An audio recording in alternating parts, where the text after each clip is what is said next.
మనం ఇలా కలుసుంటే ఏ దురదృష్టం మన వంక చూసే ధైర్యం చేయలేదు. ఆ నమ్మకం నాకు ఇప్పుడే కలుగుతోంది. సరే వెళ్దాం పద. జాగ్రత్త, మెల్లిగా చూసుకున్నాడు. జాగ్రత్త. స్వర్ణ ఆగాగు. సీతాలు, సీతాలు, అమ్మా అమ్మా త్వరగా రండి.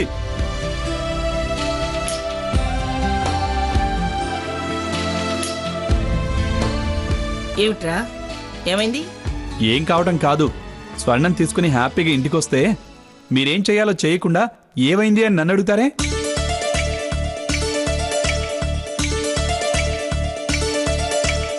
సీత లేదా? వచ్చి స్వర్ణకు దిష్టి తీయమనండి. చూసారా, అది అది నా మనవడండి.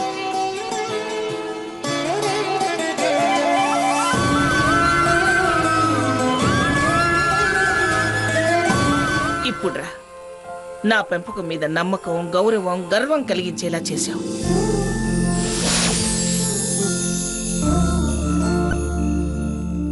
సీత లేదు గాని లక్ష్మి, స్వర్ణకి దిష్టిది. అలాగే అత్తయ్య.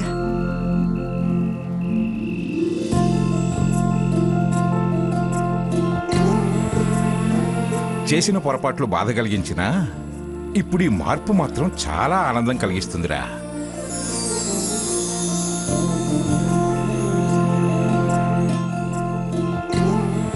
నువ్వు అలా తప్పుగా ప్రవర్తించి ఉండకపోతే ఇప్పుడు ఇంత సంతోషం, తృప్తి అనుభవించగలిగే వాళ్ళం కాదేమో.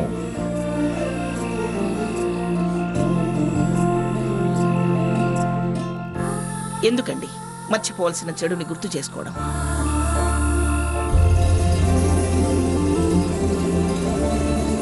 హారతేది? రెండూ ఒకేసారి ఎలా తెస్తుందే? ముందు దిష్టి తీని. దిష్టి తీశాక మళ్ళీ హారతి కోసం నిలబడాలా? స్వర్ణ కండిషన్ తెలుసుగా.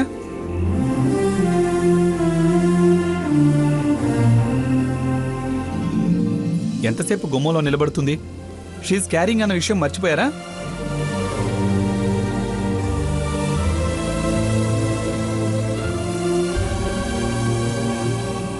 నేను వెళ్ళి తీసుకొస్తాను.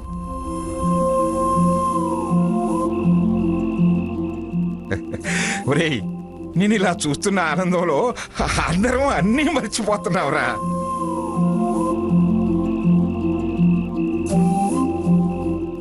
లక్ష్మి, వాళ్ళకి దిష్టి తీవే త్వరగా. ఎంత నరదిష్టి తగిలిందో.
స్వర్ణ, ఈ క్షణం నుంచి కొత్త జీవితం అనుభవించబోతున్నాం. అమ్మ తీసిన దిష్టితో అరమరికలు, అపోహలు, అపనమ్మకాలు, అపార్థాలు అన్నీ తొలగిపోయినట్టే. మనస్సాక్షికి కట్టుబడి నిన్ను నా గుండెలో పెట్టుకుని చూసుకుంటాను.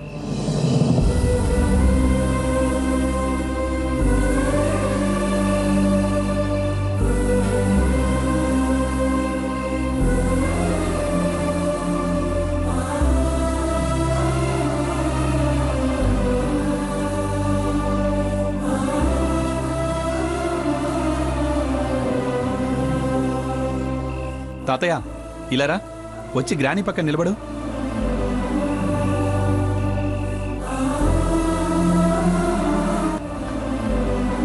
స్వర్ణ, నీ నమస్కారం కూడా నేనే పెడతా. నువ్వు మరీ పూర్తిగా వంగి నమస్కరించాలని చూడకు. నీ కడుపులో ఉన్న పసి ప్రాణం ఇబ్బంది పడుతుంది.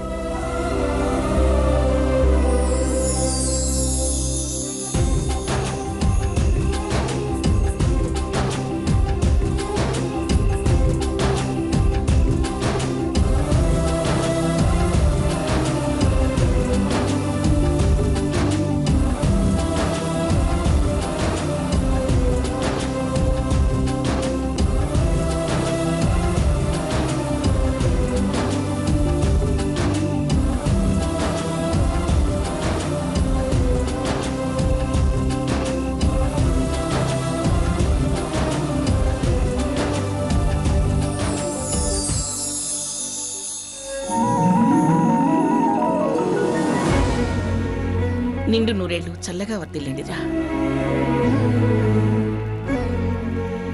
పిల్లా పాపలతో అష్టైశ్వర్యాలతో కలకాలం వర్ధిల్లండి. స్వర్ణ, జాగ్రత్త జాగ్రత్త. అమ్మా, అవును నాన్నేడి? పర్వాలేదురా, మేమందరం గుర్తున్నామే నీకు. గ్రాని ప్లీజ్, ఇందాక తాతయ్యని అని మళ్ళీ నువ్వు గతాన్ని గుర్తు చేసి దెప్పిపడవకు. ఒరేయ్, వాళ్ళలో కూడా ఈ మధ్య చాలా మార్పు వచ్చిందిరా. వ్యవసాయం, ఎస్టేట్ వ్యవహారాల్లో తలదూర్చి ఎక్కువ కాలం అక్కడే బిజీగా గడిపేస్తున్నాడు.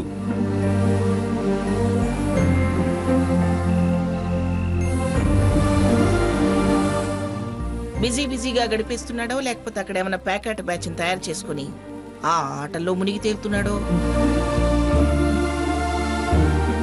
అదిగో అలా మాట్లాడటమే తప్పు. మార్పుని స్వాగతించాలి. కరెక్ట్ తాతయ్య, యు ఆర్ 100% కరెక్ట్. బాగుందిరా తాత మన వాళ్ళ సమర్థింపులు. ముందు వాడిని వాళ్ళ అమ్మ కాళ్ళకి దండం పెట్టుకొని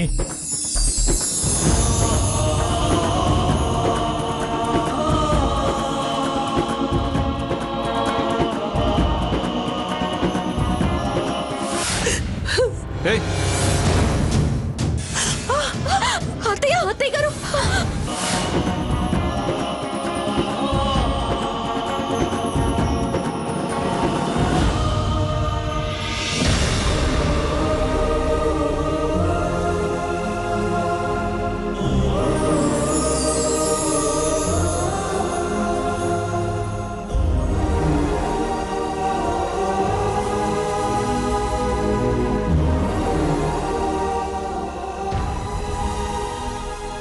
సాకేత్,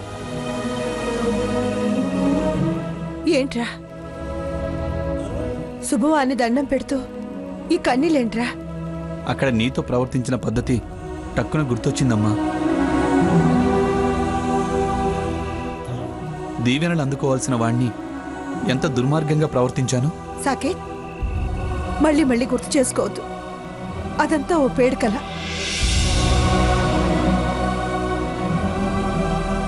మీ ఇద్దరు ఇలా కలకాలం కళకళలాడుతూ బ్రతకాలి.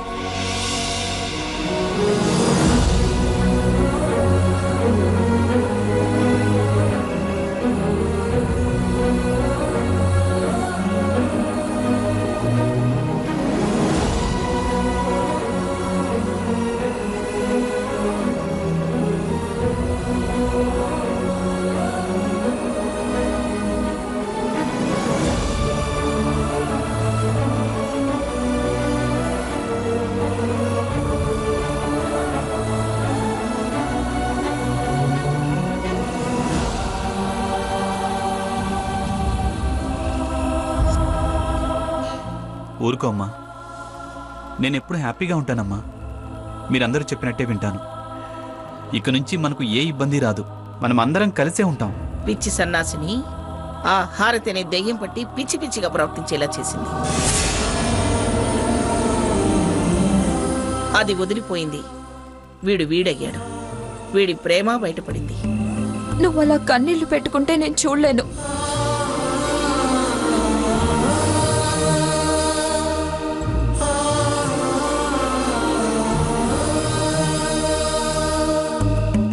సారీ నీ విషయమే మర్చిపోయాను. నేను కాదు, ఇంకా జన్మలో నువ్వు కన్నీళ్లు పెట్టుకునే పరిస్థితి రానివ్వను.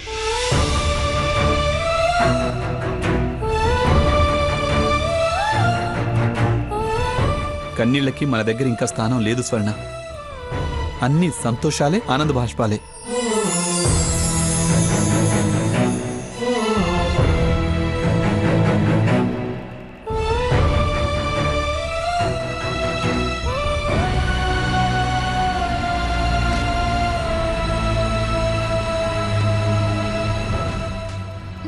అన్నయ్య,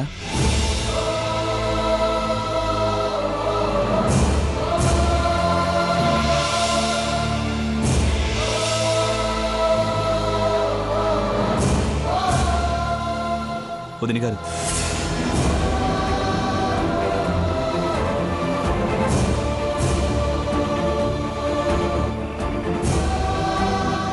మీరు అలా పక్కపక్క నిలబడండి. అయ్యో సాకేత్, మాకెందుకురా నమస్కారాలు? ఆశీర్వదించే అర్హత ఉన్నవాళ్ళు కనుక.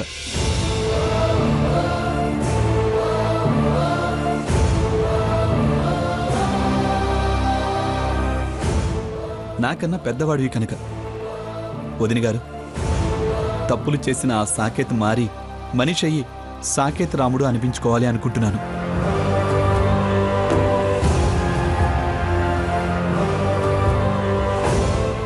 నన్ను దీవించండి. అయ్యో సాకేత్. వద్దు సాకేత్, నేను నీకన్నా చిన్నదాన్ని. అయితే కావచ్చు, అన్న భార్యగా పెద్దవారిగా వదిన.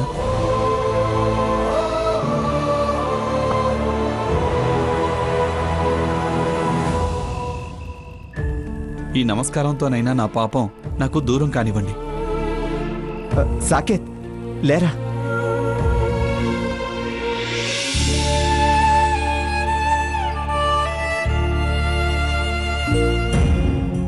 చాలా విచిత్రంగా ప్రవర్తిస్తున్నాడు. నిజంగా ఇంత మార్పు వచ్చుంటుందా? అందరి ఆశీర్వచనాలు అయ్యాయిగా.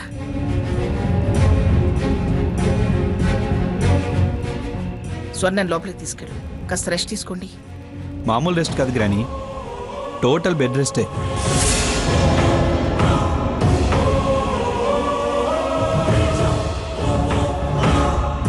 నేనే కేర్ టేకర్ని, నర్సుని, డాక్టర్ని, సర్వెంట్ని.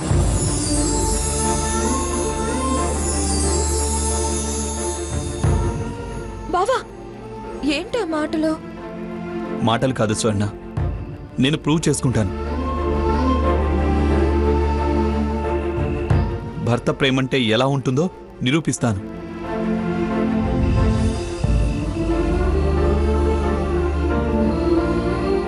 నీ ఆనందంలో పాలు పంచుకుంటాను.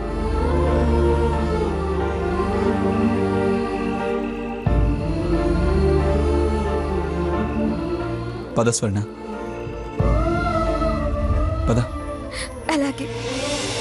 మెల్లగా మెల్లగా మెల్లిగా మెల్లిగా.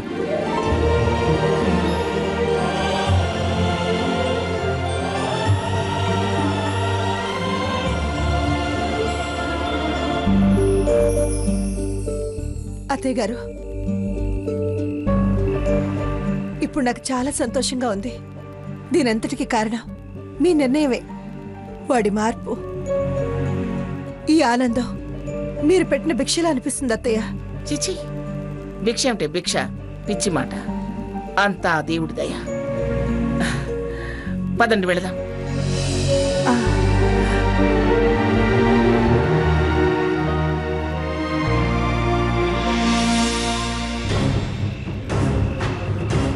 రాఘు, నాకెందుకో సాకేత్ ఓవర్ యాక్షన్ చేస్తున్నాడేమో అని అనిపిస్తుంది.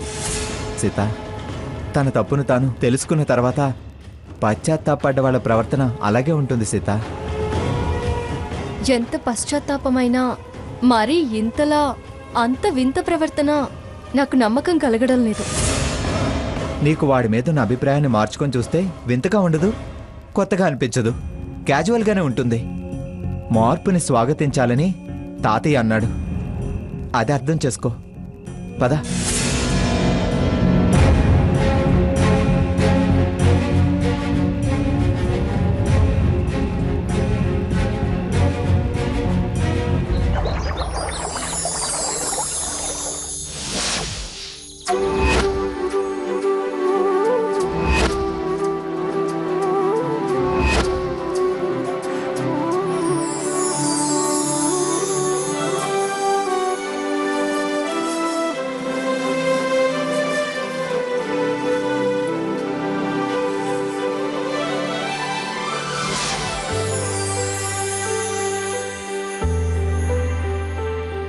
ఏంటిది అగరవత్తుల వాసన వస్తుంది?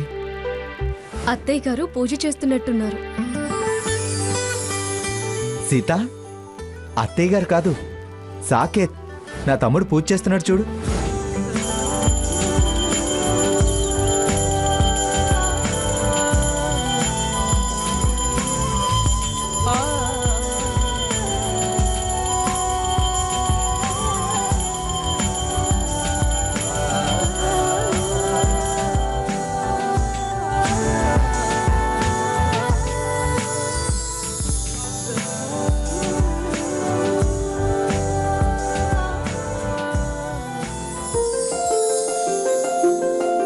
వదిన హారతి తీసుకోండి.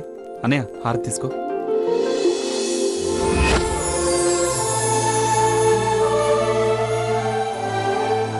స్వర్ణ హారతి తీసుకో. అమ్మ హారతి తీసుకో. గ్రాని హారతి తీసుకో.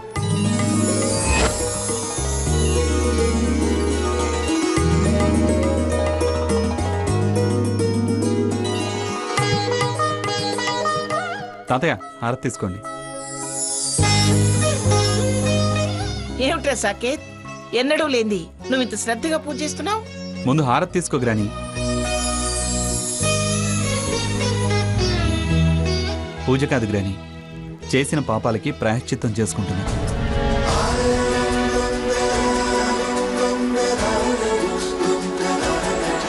దేవుడి కాళ్ళు నా కన్నీళ్లతో కడిగి ఈ ఇంట్లో ఎవరు ఎప్పుడు నా మూలంగా కానీ మరో కారణం చేత కానీ కన్నీళ్లు పెట్టకుండా చూడమని వేడుకున్నాను.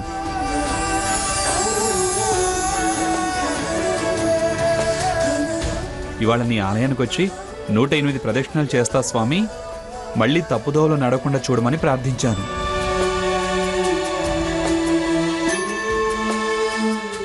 ఎంత గొప్ప మొక్కు మొక్కుకున్నావురా. నిన్ను చూస్తుంటే బోయ వాల్మీకి అయినట్టు, అతన్నే నీలో చూస్తున్నట్టు ఉంది.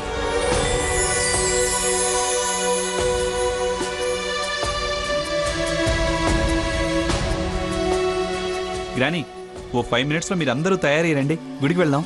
మేమందరం రెడీగానే ఉన్నావురా.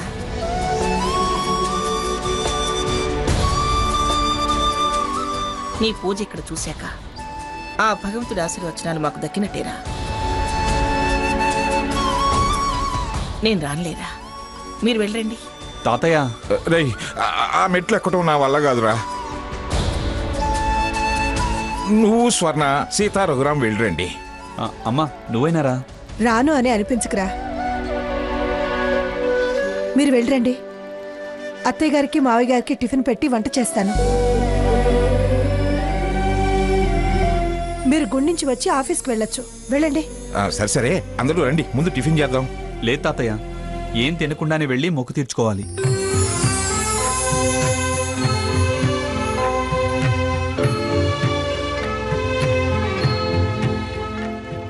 ఆహా, నీ మాటలు వింటుంటే భాగవత రామాయణాలు విన్నంత హాయిగా ఉందిరా.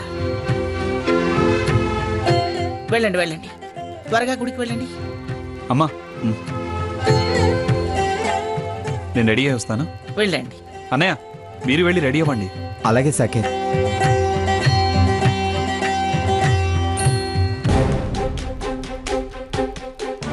సడన్ గా ఇంత చేంజా? చేంజ్ మాత్రమే చూడు, అంతా ఇంత అని తూకమేయకు. నీకేమీ ఎక్స్ట్రాగా అనిపించడం లేదా? దానికి ఆన్సర్ రాత్రే చెప్పా. మళ్ళీ డౌట్స్ డిస్కషన్స్ వద్దు, పద.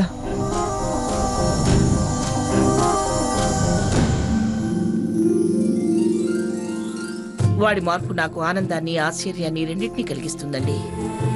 నిజమే బంగా, నాకు ఆశ్చర్యంగానే ఉంది. ఈ మార్పు శాశ్వతమైతే వాడు నీకన్నా గొప్ప పేరు సంపాదించుకుంటాడు.